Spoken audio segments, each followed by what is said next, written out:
इसलिए करवा चौथ के उद्यापन में लिखा है, करवा चौथ के उद्यापन में लिखा है, आप लोग करते होगे ना करवा चौथ का व्रत, उसका जब उद्यापन होता है तो एक थाली में 13 जगह पर 4-4 पूड़ी रखी जाती है। आप लोगों को तो मालूम होगा, आप लोगों ने करा होगा करवा चौथ का उद्यापन। एक थाली में 13 जगह पर पूड़ी और सीरा, सीरा मतलब हलवा रखा जाता है। और रखने के बाद में उसके ऊपर एक पत्तल रखकर उस पर सुहाग का वस्त्र, साड़ी, 5 वस्त्र, सुहाग सामग्री सब उस पर रखी जाती है। और रखने के बाद में हाथ में कंकु, चावल, हल्दी लेकर, संकल्प लेकर उस थाली पर से घुमाया जाता है।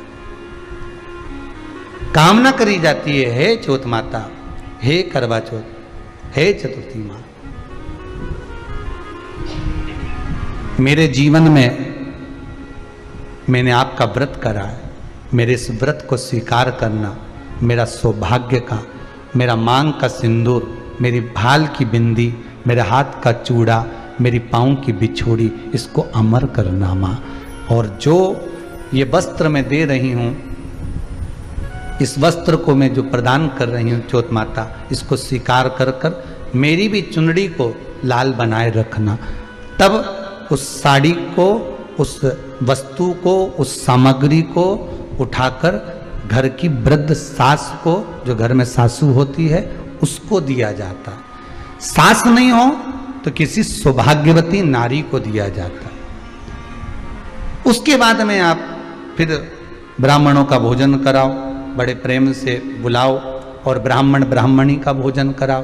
अब आज के जमाने में जो करवा चौथ का उद्यापन होता है, उसमें जब समाज की माताएं उद्यापन करती है तो केवल स्त्री स्त्री को भोजन करा देती है, पुरुष को नहीं कराती। पर करवा चौथ के उद्यापन में लिखा है कि ब्राह्मण का भोजन होना चाहिए, उसके साथ सौभाग्यवती नारी आए, उसकी पत्नी। पर अपन ने तो सोचा कि चौथ माता का उद्यापन है तो केवल स्त्री स्त्री को खिला दो, उद्यापन का पूर्ण फल मिल जाएगा। नहीं, उसका सुख नहीं है, उसका आनंद नहीं है, और देने का भी फल है महाराज। करवा चौथ का उद्यापन करो तो भोजन करने उसको बुलाओ जो अपने घर का हो, उसको उद्यापन में नहीं गिनो।